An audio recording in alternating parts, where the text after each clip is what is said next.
Hi అండి. Welcome back to just a minute. ఈరోజు మనం రెస్టారెంట్ స్టైల్ ఒక రెసిపీ చేసుకుందాము. ఇక్కడ నేను ముందుగా పాన్ పెట్టి అందులో ఆయిల్ వేయండి. లవంగాలు, ఇలాచీ, సాజీరా వేసుకోండి. ఒక 4 పచ్చిమిరపకాయలు, ఒక సన్నగా కోసుకున్న ఆనియన్స్ వేసుకొని ఫ్రై చేయండి.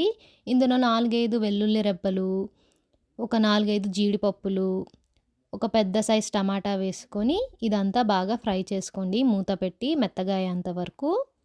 చూసారా? ఇలా మెత్తగా అయిన తర్వాత ఇది చల్లారాక బాగా పేస్ట్ పట్టుకోండి మెత్తగా.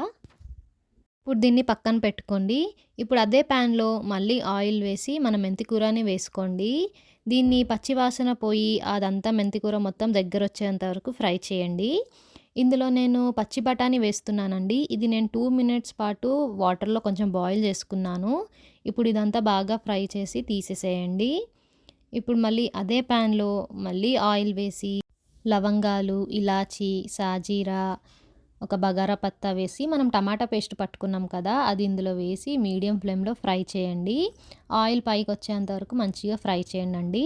చూసారా? ఇలా ఆయిల్ పైకొచ్చిన తర్వాత మనం మెంతి కూరని అందులో వేసేసేయండి. ఇదంతా బాగా కలుపుకోండి. చాలా మంచి రెసిపీ అండి. తప్పకుండా ట్రై చేసి చూడండి. ఇప్పుడు ఇందులో ఒక 3 స్పూన్స్ కారం, ఒక 1 స్పూన్ ఉప్పు, ఒక హాఫ్ స్పూన్ పసుపు, ఒక 1 స్పూన్ ధనియాల పొడి, ఒక 1 స్పూన్ గరం మసాలా ఇదంతా వేసి మొత్తం కలుపుకోండి. దీన్ని మీడియం ఫ్లేమ్‌లోనే ఫ్రై చేయాలండి. లేకపోతే కింద మాడిపోతుంది. చూసారా? ఇప్పుడు ఆయిల్ అనేది పైకొచ్చేసిందండి. ఇందులో నేను ఒక 1 గ్లాస్ వాటర్ వేశాను. వాటర్ ఏసి ఇంకొక్కసారి అలా కలుపుకొని మూత పెట్టేసేయండి. ఒక 3 మినిట్స్ పాటు మీడియం ఫ్లేమ్‌లో ఫ్రై చేయండి. చపాతీతో తింటే చాలా సూపర్‌గా ఉంటదండి. ఇప్పుడు ఇందులో మన మెయిన్ ఇంగ్రీడియంట్ సీక్రెట్ ఇంగ్రీడియెంట్ అనమాట. ఇక్కడ నేను అమూల్ ఫ్రెష్ క్రీమ్‌ని వేస్తున్నానండి. ఇది కొంచెం వేసి ఇంకొకసారి బాగా కలుపుకొని ఫైనల్‌గా కొత్తిమీర వేసుకుంటే అయిపోతుందండి. మన మేతి మలై మటర్ రెడీ అయిపోయింది. రెస్టారెంట్ స్టైల్‌లో టేస్టీగా ఇంట్లోనే చేసుకోవచ్చండి.